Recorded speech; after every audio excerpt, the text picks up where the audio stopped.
Okay, welcome everyone to our grand rounds this morning. My name is Molly Marshall, and I'm one of the chief pediatric residents, and it is my pleasure this morning to introduce Dr. Wanless. Dr. Shannon Beth Wanless began her career as a YMCA summer camp director and a Head Start teacher. She worked in urban and rural settings and with children whose families showed incredible resilience in the face of the never-ending challenges of being refugees or being undocumented in the United States. She earned a master's degree in early childhood education at the University of Michigan, a doctoral degree in human development and family sciences at Oregon State University, and a postdoctorate with the Center for Advanced Study of Teaching and Learning at the University of Virginia. During that time, Shannon was a Fulbright Scholar for 1 year in Taiwan and researched the ways that social emotional skills and self-regulation develop in a collectivist culture. Shannon is now the director of the Office of Child Development, a large university community partnership center in the School of Education that is focused on ensuring that all children thrive. Having been in Pittsburgh for almost a decade now, Shannon continues to focus on young child development and the adults that help them thrive. Her current work on social justice and equity, she explores ways that children, pre-service teachers, and organizational leaders develop these social justice and equity skills and how to create classroom, school, and organizational climates that reflect these tenets. Please join me in welcoming Dr. Shannon Wanless. Thank you so much, Molly, for that introduction. Let me go ahead and share my screen here. I've heard that all of you have spent quite a bit of time over the last year or so thinking about racial justice, social justice. So I'm excited to be part of that conversation and to be able to bring a developmental psychology and education angle to this conversation. So I do want to have just one slide to tell you in case you don't know about the Office of Child Development. We are a center that is part of the School of Education at Pitt. And this center has been around for almost 35 years now. We're an $8 million a year office, all self-funded, and have about 40 staff and students every year doing different programs in the community. And the way I see our center, what I love so much about it is that, oh, sorry about that. Let me get this off the screen. The way I see our center is a place where we listen to the community. I don't know what's happening here. Hopefully we're all fixed now. Where we're listening to the community and trying to find out what are the things that they're concerned about with their children. I'm sure that's a lot of what you're doing when you meet with parents, right? You're listening for what is it they're concerned about, what's at the front of their mind. And sometimes there are things we already know in research that can solve problems and questions that come up, and sometimes there really aren't. And so that's where our center situates. We listen and we either provide information that's already available, or we try and come up with innovative solutions and try them out. And often there are big institutions like hospitals, like the public school district, like the health department that don't want to take a big leap on something that doesn't have a lot of evidence behind it. And so that causes us to slow down, particularly when it comes to social justice. I think there's often a lot of nervousness around trying something new.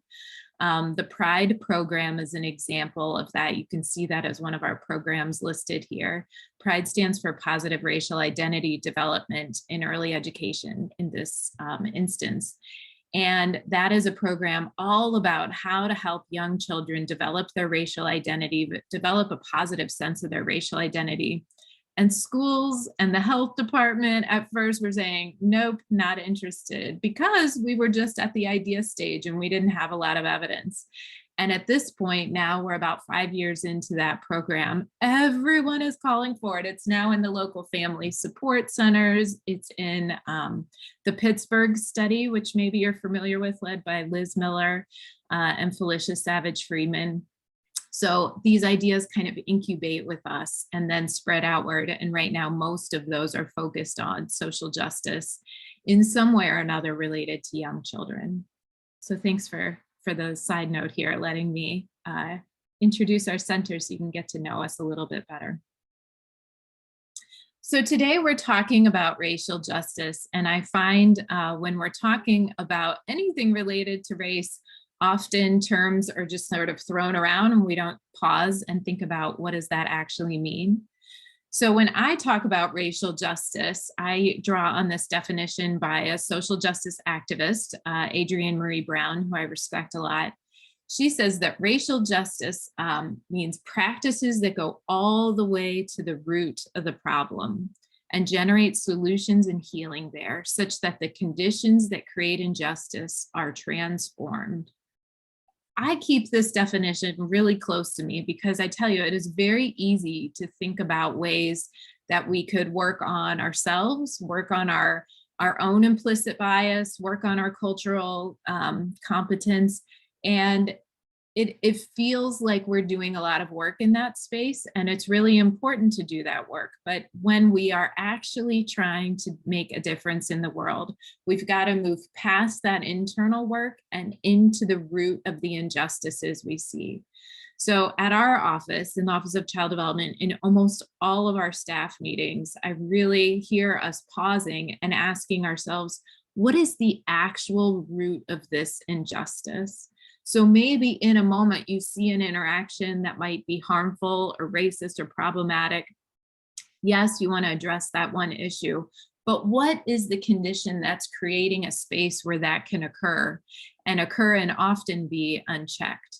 And so I would strongly encourage all of you to hold on to your definition of what really is racial justice, because it's easy to get a little bit sidetracked, I think, with a lot of trendy practices, or everyone's reading this book or this article, or everyone's using this term. But really center yourself in, what am I trying to do here? How do I shift the conditions that create injustice in your workplace?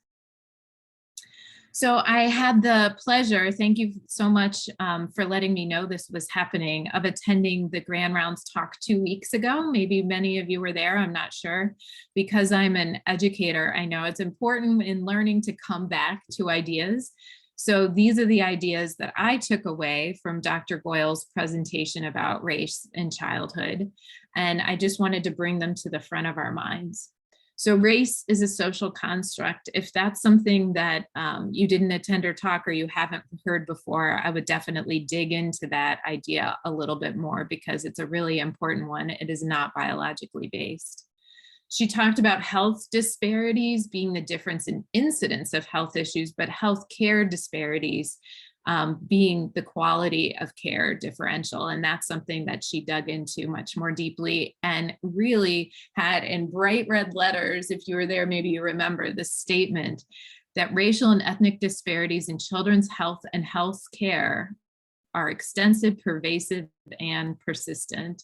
So she took away my need to have any sort of why slide at the beginning here. That's the why slide that we're here.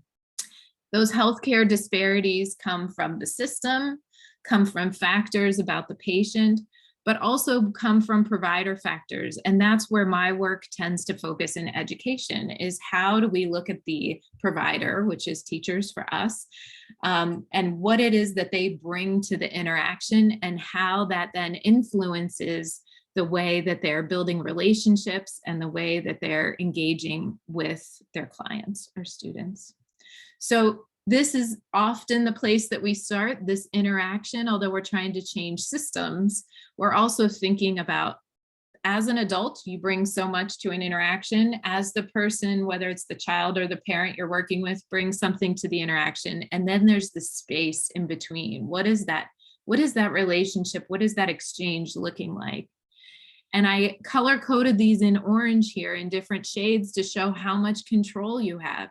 You really can't control what the patient, child or adult, is bringing to this space. And so while it's important to be knowledgeable about it and respond to it, it's really not your space to impact. Your space is mostly on your own racial literacy. And as Dr. Goyle mentioned, the amount of stress that you're bringing to the interactions with other people can also have a big impact. So maybe you remember she said that stress can decrease your racial literacy, or she called it, I think she said racial competence, that you're bringing to the interaction. So when you think about all the things that you know, your biases, your knowledge, your background, your experiences, all of that is more able to be delivered successfully in a productive interaction when your stress is low. So I know that's a hard thing to say to busy people, right? To keep your stress low, especially in this time, but actually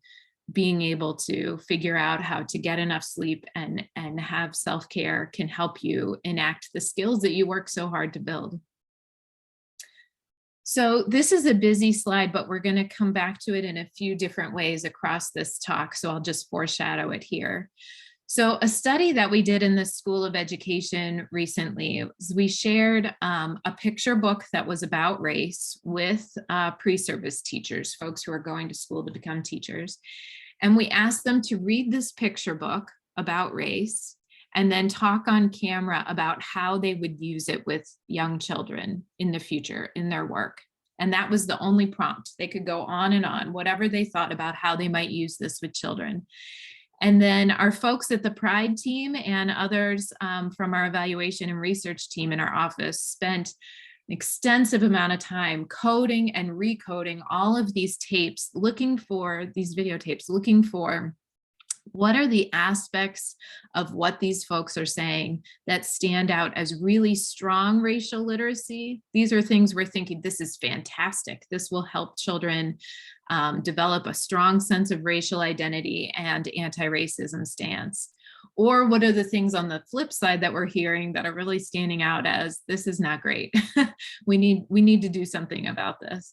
And after we coded and recoded, it was a mixed race team of coders so that we could bring different perspectives to the table. We came up with these 5 categories of things that we were seeing. And racial humility, racial knowledge, racial communication, racial beliefs, and then how we might actually implement with specific practices at work. And this set of 5 has really held consistent across a new study that we're doing. I'm actually really shocked how much across different populations it's holding true. So we've started to use it to build an intervention, and it's something I'll use to talk to you today. So I'm going to share this picture book with you that they read. If you are not exposed to children's picture books about race, I have to say the market is exploding. It's not as big as it should be, but it is much bigger than it used to be. And when families come into your care, if you're wondering what it is that they're hearing about race and racism so that you can be a part of that conversation, of course, the media is the largest source of information, unfortunately, if you ask me. But another big place of information are picture books. They're getting them at school. They're getting them at family support centers. They're a very, very, very effective way to quickly open a pretty deep conversation with adults and children. So I might be the first Grand Rounds that has ever read a picture book to the participants, but you've got to know this one. So as you listen, this is a very popular book. Let's see, Chocolate Me by Taye Diggs. As you listen, I really want you to hold on for yourself. How would you, if you had a child in your office that had read this book, how might you build on this book when you were talking to them? And I don't expect that you're actually going to build on a children's picture book necessarily in your care.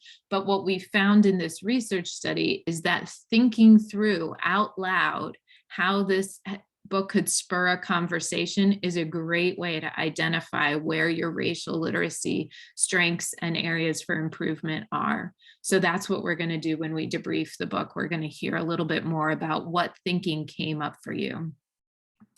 Okay, so get comfortable in your seat. Even adults love great children's books. Chocolate Me by Taye Diggs.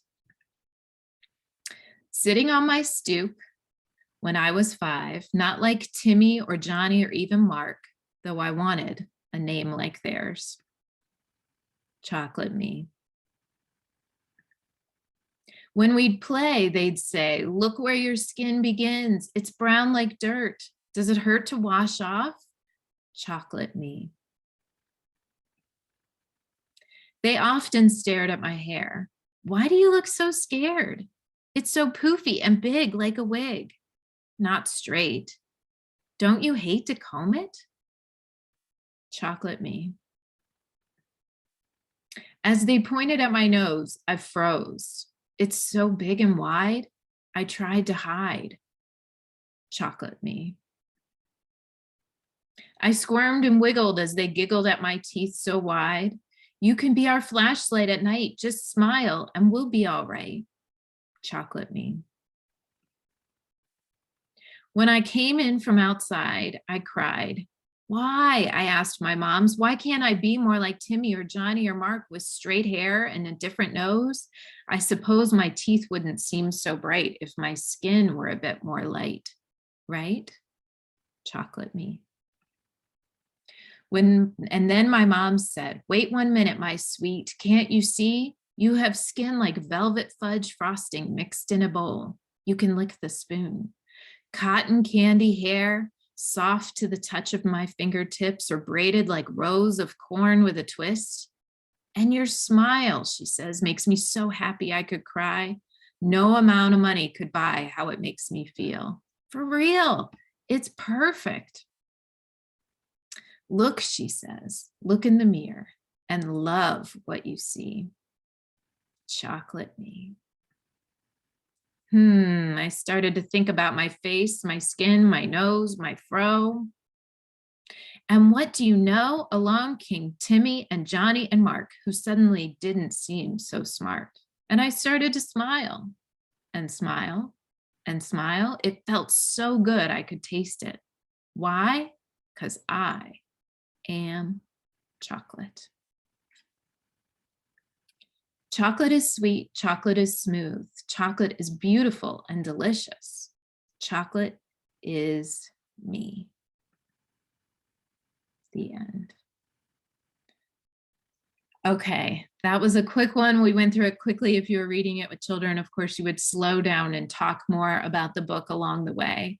But this book is not one that we ever give to teachers to give away or practitioners or parents, because I actually have a lot of concerns about the way the book's presented, but it is incredibly popular. This is out there in a lot of families' homes. And so being familiar with it and being able to speak exactly to what are the messages they're getting are really important.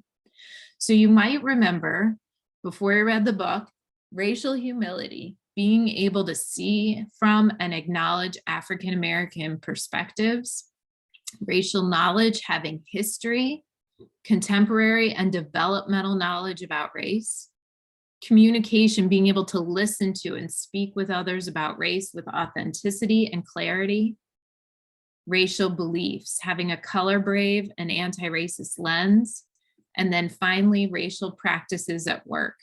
How would these be used for helping children understand race and racism? So I want you to just take a minute as I'm walking through these and think about how racial humility or each of them came up for you as you were listening. If you think about your immediate reaction to a book like Chocolate Me, humility is probably the first thing that's going to come up. So when we talk to folks who've read this book, when we get their videotapes and we gather their data about what they're saying, we hear things that promote racial humility and that don't. So if you're an adult thinking through, what does this book mean to me? What is my reaction to it? One thing we notice that is a really strong predictor of high racial literacy is having self-awareness.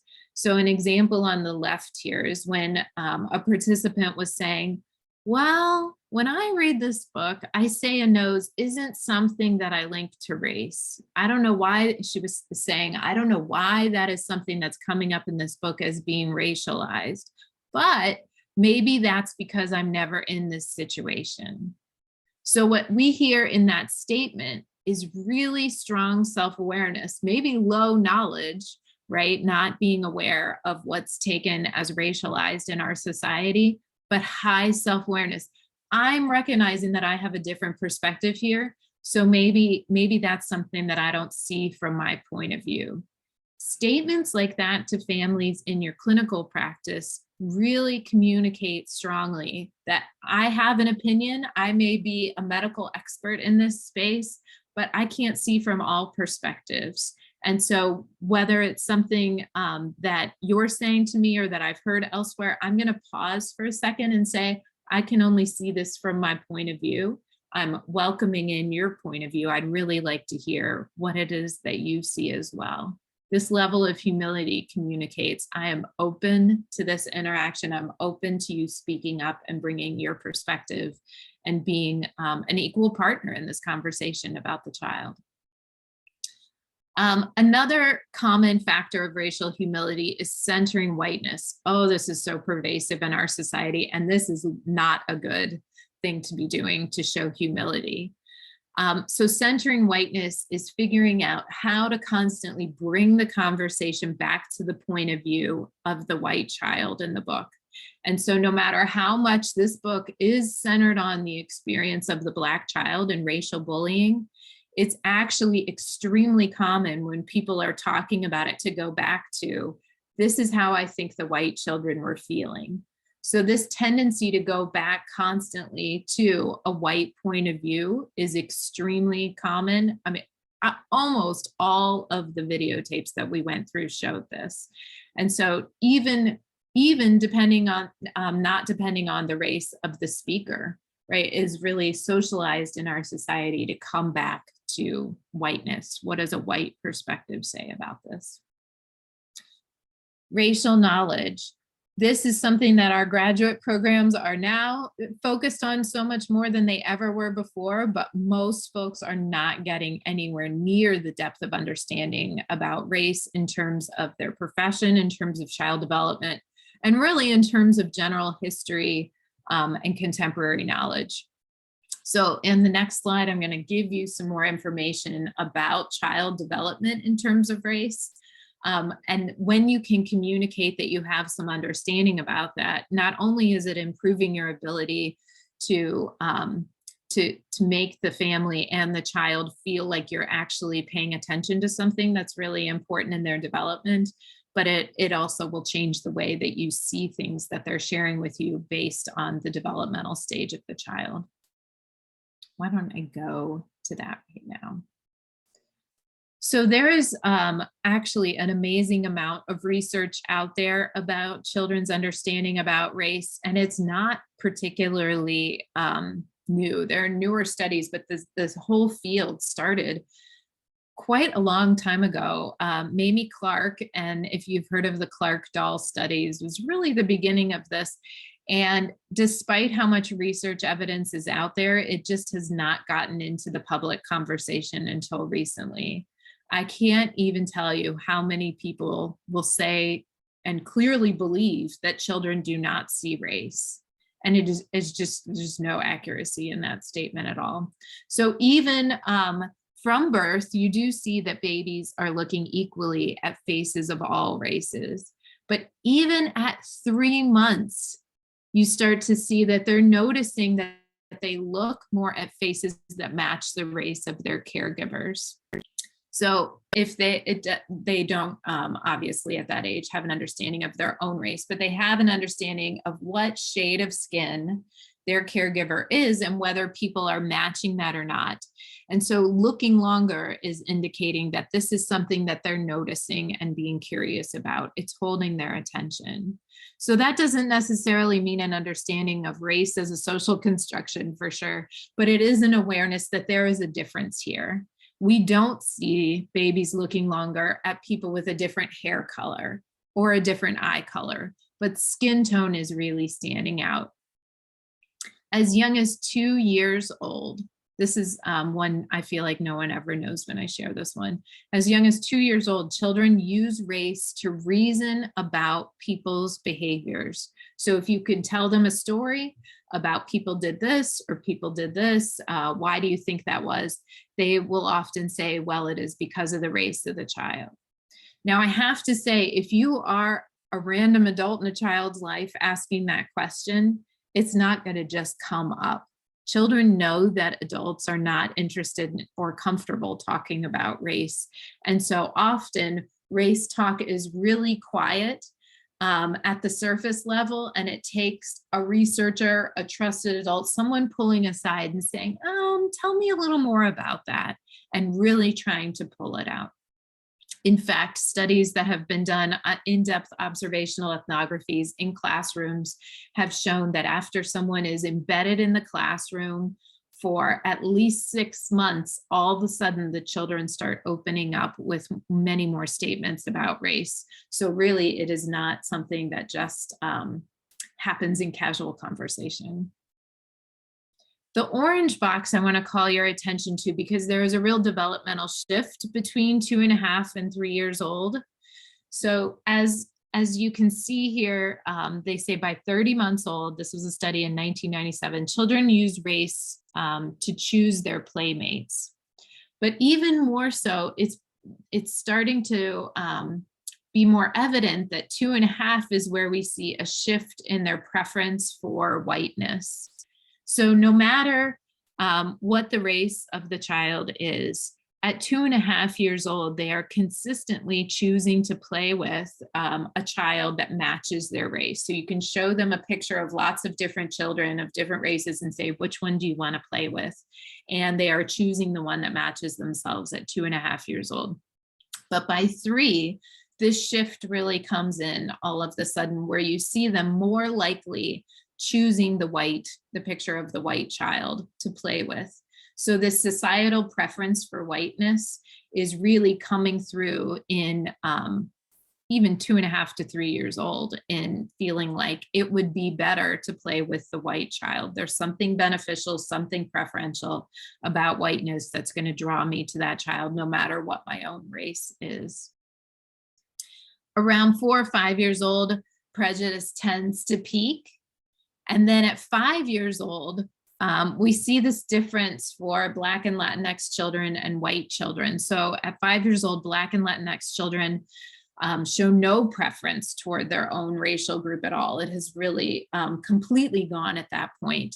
And white children have an even stronger bias toward whiteness. So it's beginning around 3, and then by 5, this is pretty solidified.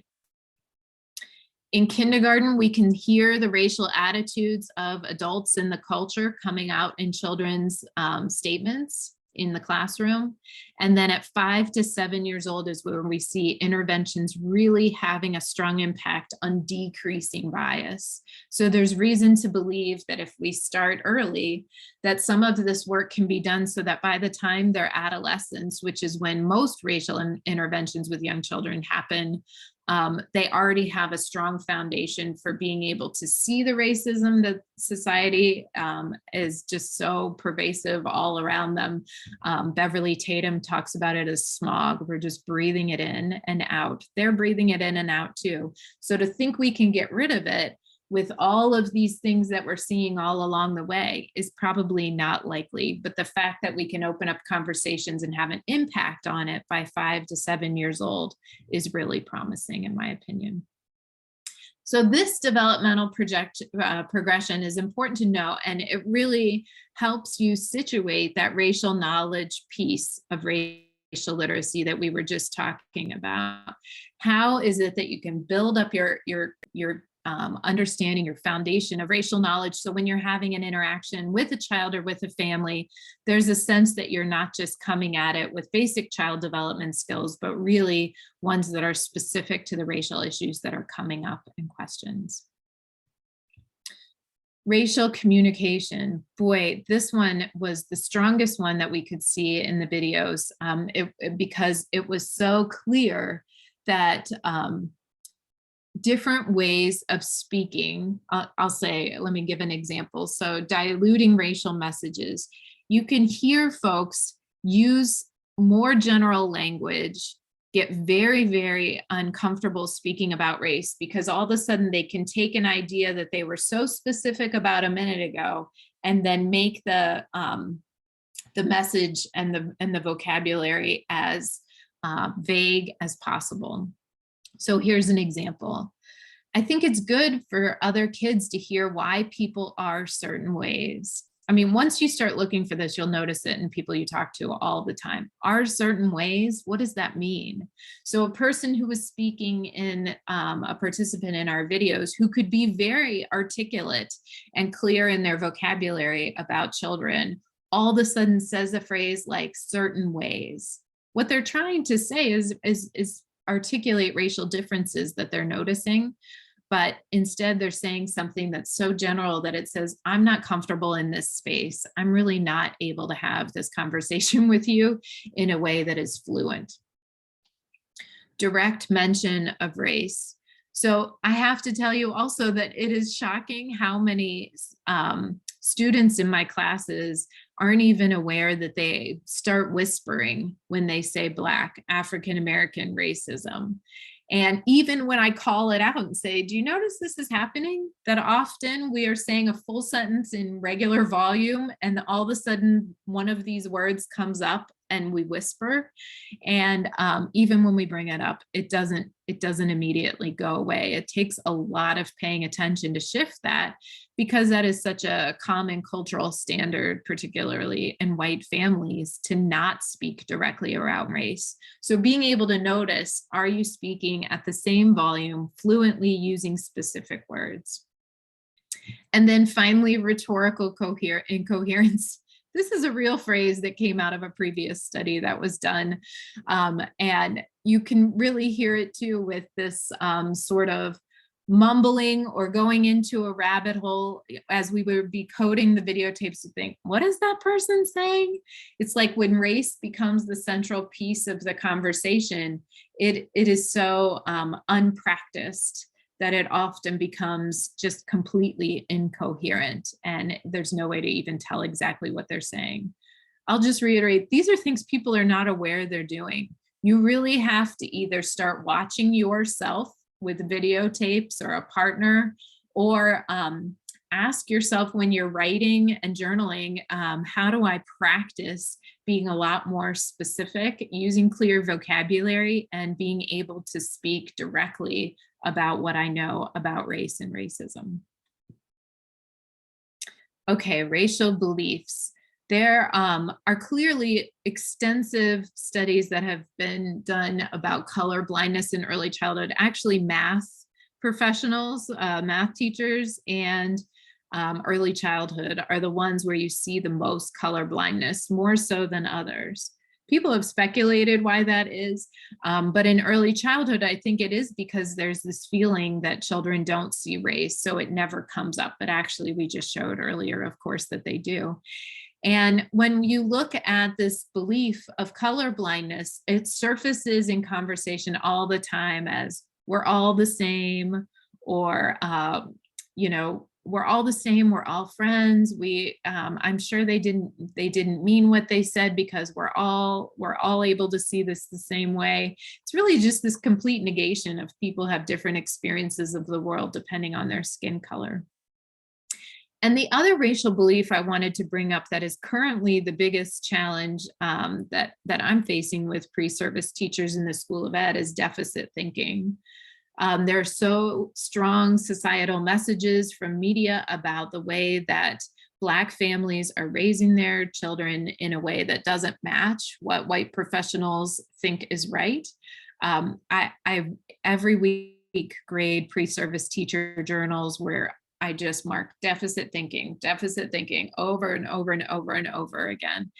And in fact, when we did, I'm sorry, not myself, when there was a study done in the field asking teachers why a child was misbehaving, 86% of them talked about reasons that reflected deficit thinking. So on the left here, you can see them saying, oh, it's because of the family's background. It's because of a lack of structure at home, domestic issues, no parental support, on and on.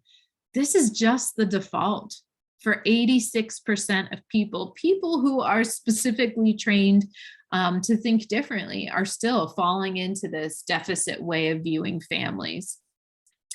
And when you think about initially that interaction we talked about, where you only have so much control over the things that you bring to the interaction with a family and the things they bring and the way they come together, this is a space where you can really make a difference, shifting your deficit thinking, because once you notice it coming up, that's your opportunity to build in a pause and shift it and choose something different.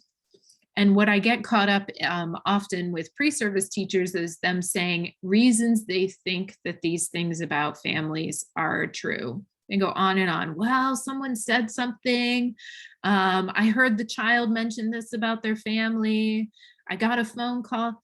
It doesn't matter. Those things are not in your control. What is in your control is the ability to shift that perspective and wonder, what if it's something within the control of the care or the system or the doctor or the adult that's meeting with the child? If we just took it off the family for a minute and thought, what is within our purview?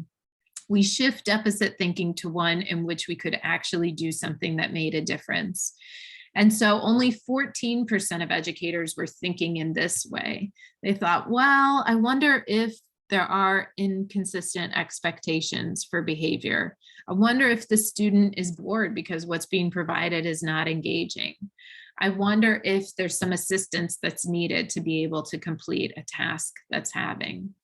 That change, that flip from deficit to asset-based thinking is one that does not come naturally for most folks in our society when it comes to Black families. That actually has to be practiced and a muscle built up.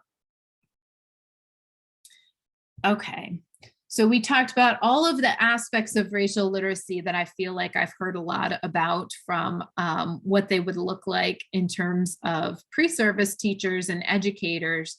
But I certainly am not in the medical field. I cannot claim to talk about the last one, which is how racial practices come up at work. So if you were to just, you can even put your hands up in front of you and think you've got this one circle, racial literacy, all the things we were just talking about. And this other circle, which is your work, the things that come up every single day on your calendar. And you just sort of think to yourself for a minute, how much do I think these two circles overlap? You've got your Venn diagram here, so you can move them in front of you to what you think. If we were all in person in the conference room, we'd all be holding it up and able to see each other and how much overlap we're noticing. My experience is that folks that work with young children tend to have their circles overlap the amount that's drawn here on the screen a little bit, to think that these things are somewhat related, but there's so much more that I know about children and development. And that's what's really driving most of my decisions at work, my interactions at work. Well, I have to tell you, when I meet with Black families in the community, mostly we work in Allegheny County, what they would say the answer for most of them to this question is that these circles are completely overlapping.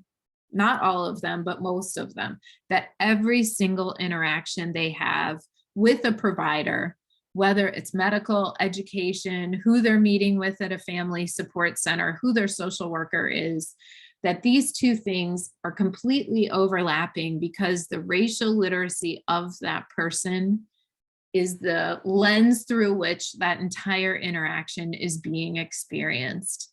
Can this person bring up racism and race with me in a way that shows that they have knowledge, that they have some fluency in their ability to communicate, that they have humility, even though in this interaction they enter from a stance of power? So I would really ask you to think deeply about where you think that overlap is. And no matter what you think it is, really pausing and looking at your day, looking at the types of things that are part of your work and picturing, is that task, is that moment in my day any different if a person is doing it with high or low racial literacy? Honestly, I would really sit down with your calendar and go through your day and ask yourself that, because when you start to think about moment by moment, what comes up in this space, how would it look different? So I'm going to ask you for some input before I move on to the next thing, and I'm going to stop sharing because I want to be able to see. Hold on one second. Before I move on to the last few slides, I'm going to ask for your input in the chat here. So when you think through things that happen in your work every day, where could you see them being different because of racial literacy? What aspect during your day might be different if your beliefs, your knowledge, your communication, your humility were actually reflective of higher racial literacy. So before I move on to the next slide, I'm just going to pause for a moment and let those come in here.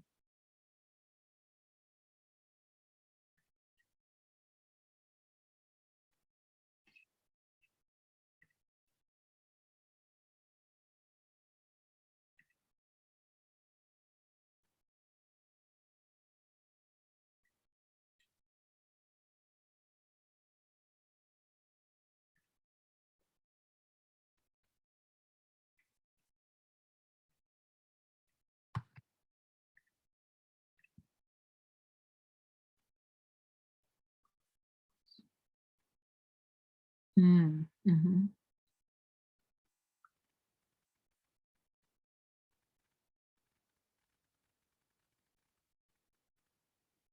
Thank you, John and Sylvia.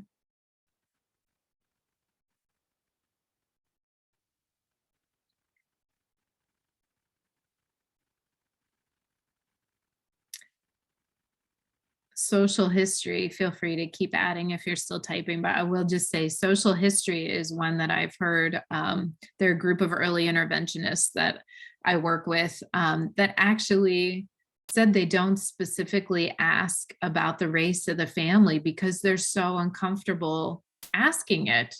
And so when we started talking about racial communication, how to improve your racial communication skills, all of a sudden that came up as a thing. The entire group said, I just wrote it down. I didn't ask. I just guessed based on looking at the family.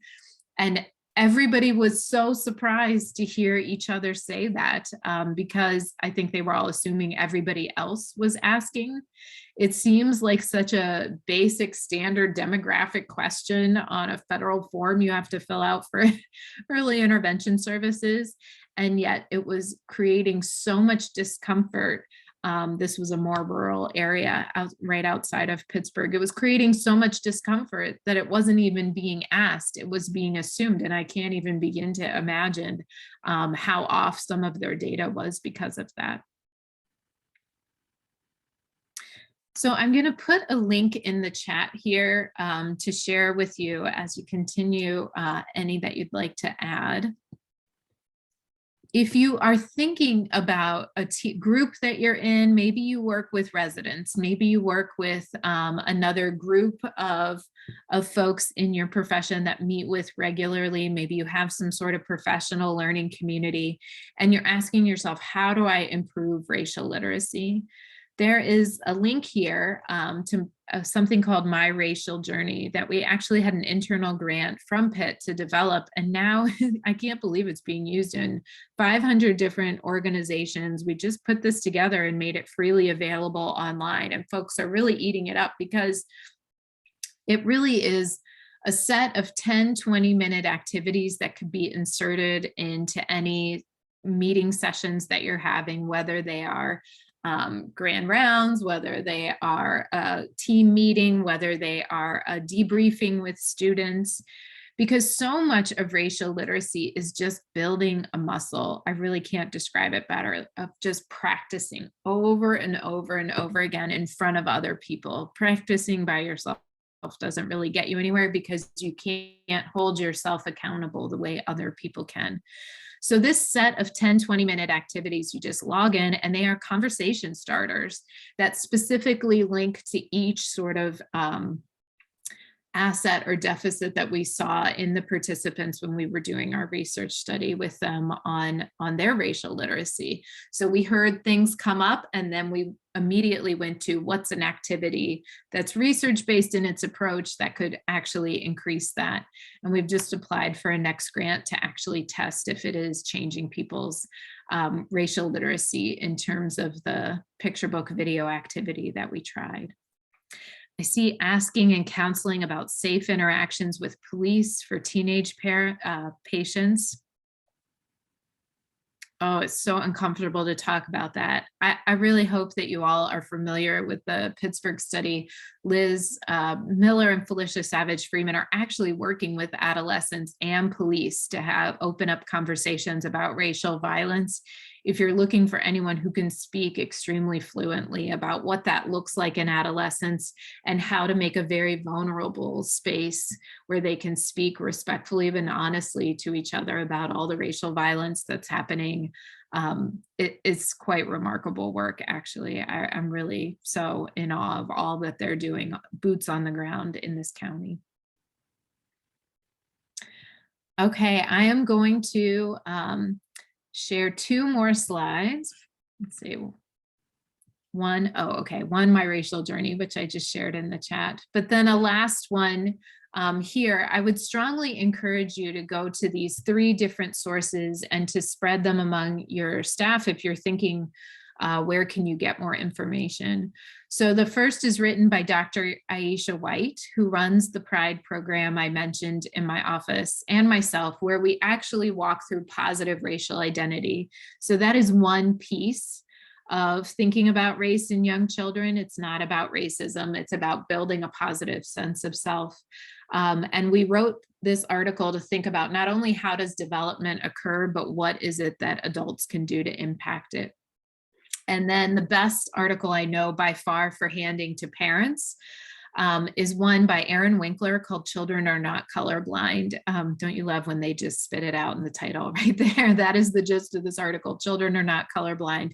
And it is a really, really accessible piece that is freely available online, or PDF just talks through exactly step by step all the ways that we know from research that children are not colorblind. And then finally, for a really nice provocative video, if you're trying to start conversations with families or others, this is Beverly Tatum, really an amazing researcher and former president of Spelman. She has this video that's called "Is My Skin Brown Because I Drink Chocolate Milk?" which is something you would hear a young child say and something she heard her child say. And so she walks through in a very parent-friendly, accessible way. How would you answer a question like that? It is amazing how many of us veer into rhetorical incoherence or veer into such knowledge that's sort of overly in depth about slavery and the history of our country, and just so much more than what children are asking when they say something like, "Is my skin brown because I drank chocolate milk?" So she is able to provide really concrete phrases and examples that families can use, and is a good one to pass along to them. Okay, I am going to stop sharing there. I'm going to continue to take a look at the chat here if questions come in. Thank you so much for the opportunity to talk with you, to bring an education perspective to all of your learning here in pediatrics. And I'm happy to open the floor if you have anything you'd like to ask.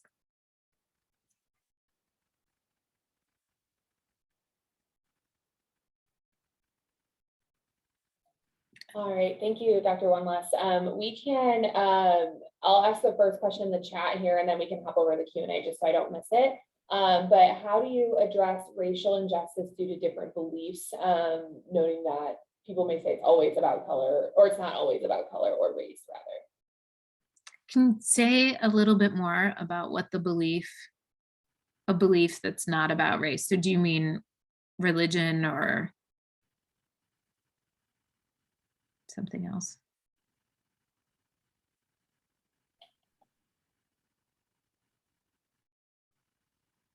Looks like religion.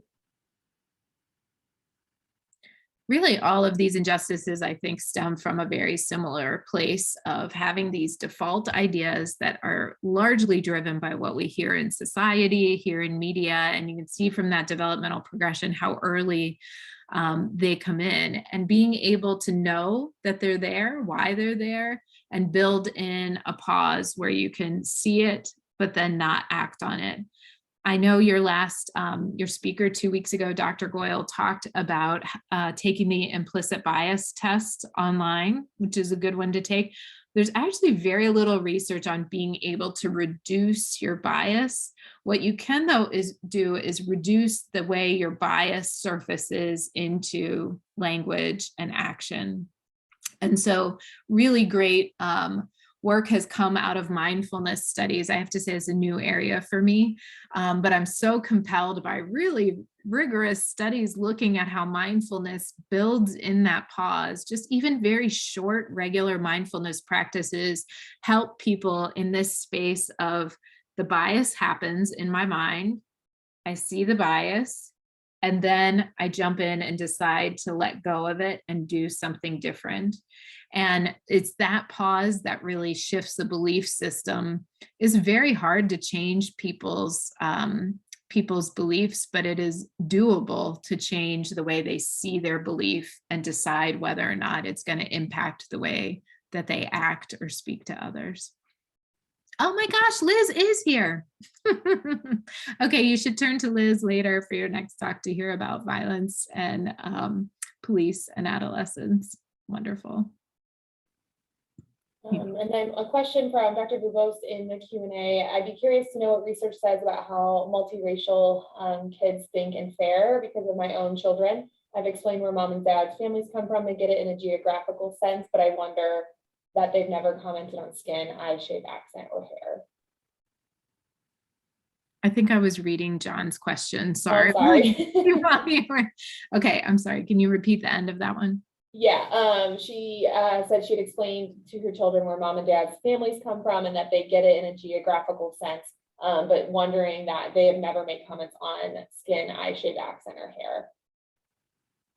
So making comments is really different than noticing. And making comments about race comes from, I have an adult who has somehow signaled that I am open and willing to hear those comments. So you can hear in playground talk, that's where teachers are often like the most away, although watching children, but not right up with them. That's where like the real talk happens among children if you're wanting to get into it. And so you can hear from talk on the playground of conversations children, even very young children, will have that have racial implications in them, but then they run to the teacher. And instead of saying so-and-so said something about race, what they'll actually say is so-and-so is being mean to me. Like in that act of running from the swing to the teacher, like it changes to let go of the racial piece of the question because they know this is not something that is welcome or comfortable to speak about here. So I would say really figuring out how to know what they're thinking and be open to that conversation rather than assuming that they're not noticing it.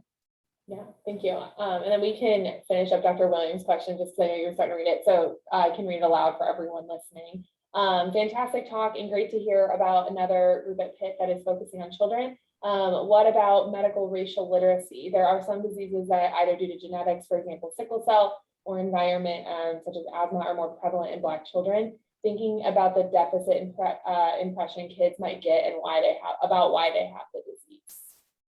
Medical racial literacy. So I haven't used that phrase because I'm not in the medical field, but oh my gosh, John, we should make that into something, right? And actually develop that concept and see what it looks like in medicine, because I'm sure it is there, it is real, and the specific knowledge and ways of communicating that come up in medicine are really different. I would love to figure out exactly what that means. I see a study brewing. So when you think about different diseases that are more common in one population or another, there is, I think, even around sickle cell, this idea that this is something that is happening just because you're Black. And I don't want to speak out of turn, but it is not only in Black communities, but so prevalent there. So there is a difference in something is really common versus something can only occur because of a biological reason. And so I think it is really interesting to help kids read. There are picture books out there that help them see where is it that race comes from. There's one, The Skin I'm In. There are a few others I'm happy to share, where you can start talking about what are the geographic reasons, the ways that people have migrated over time, and how the sun is related to our skin tone and the way melanin is activated. I mean, these are things that I think most people think are too complicated to talk to children about, but they're really not. And picture books can get them into child-friendly language without the adult even having to do any of the work. Sometimes those pictures really start to open that up. So all of a sudden you can see, okay, this isn't because of anything about me, right? There is a larger historical pattern that I am a part of, that my family is a part of, that has strengths and challenges and context. And it's not really I am good or bad. It is there are these social forces that are around us that are creating the conditions in which I live. Thank you. Another question from our Q&A is, I am Asian, and some children make racial comments such as, "Why are your eyes so small?" during their well child visit. Will you recommend utilizing, or would you recommend utilizing these opportunities to talk about race with them? If so, how can I approach that with them during the visit? Yes. So I actually watched, when I was coaching a preschool teacher, I actually watched a child come up to her and say, "Am I Black?" and hold out the child held out their arm, like looking at the skin, wanting to know. And after she panicked, and it was really interesting to me because I thought, just answer yes or no and move on, right? Why is this so concerning? But actually she taught me afterwards such an important lesson, that she was really nervous about not wanting the educator to be the person that is defining the race for the child. Like, that is an assumption that she's making. And some of us would say, well, you can make an assumption that's fairly informed. But no, she taught me a lesson that really bringing the parent into the conversation to make sure they are the ones that are responsible for helping the child make sense of their identity. And it is the outside adults, the doctors, the educators, the social workers that are then feeding in to support what the parent wants to communicate to the child. That's a really important distinction. So on one hand, I would say absolutely yes, if the question is about yourself, concrete, straightforward answers in a way that feels really comfortable in your wording. I mean, even practicing the way you're speaking, because you don't want children picking up on cues that, oh, this adult really wishes I didn't ask this question, but says it in a smooth, fluid way is really important. But also figuring out, how can you look to the adult in the room and say, I'm curious to hear more from you. What do you think? Not about your own race, but clearly bringing them into the conversation, stretching it to the child's racial identity. Maybe they've talked about it and maybe they haven't ever at all. Thank you. And we can do one more question before we transition over to our meet and greet, which I believe Colleen put in the chat for everyone who's interested. But from Dr. Choi, she said, "Thank you for this provocative talk and for giving me the term rhetorical incoherence, which so well describes what happens all the time. Do you know, in countries where other races are the majority, for example, Korea, if research sees the same racial preferences for the majority race over minorities in that country?" Yes, and also whiteness still permeates everywhere. I mean, that's a really sad statement to say so casually out loud, but it really, no matter what society you're in, it's not about majority. It's about messages about who is preferred here and who is not preferred. So you can look at the demographic breakdown, but actually I lived in Taiwan for a year and I had a new baby at the time who was white and blonde and blue eyes. And we were stopped all the time with people. Actually, one person held up a doll her daughter had that looked like my child and said, look, it's real. Like, there was so much reverence, even in their toys, in their billboards, in their commercials, for whiteness, even though in the area we were living, we were the only white people I ever saw. And so it is partially something to think about, who's the majority, and it's also where are the messages that are coming from media that are telling you who is valued here, who has more power and privilege. Thank you. And now that it is 9 o'clock, we will end this session here. And for those interested, go to the meet and greet after this. Thank you again, Dr. Wanless, for this, in Dr. Choi's words, really provocative talk for us. We really enjoyed it.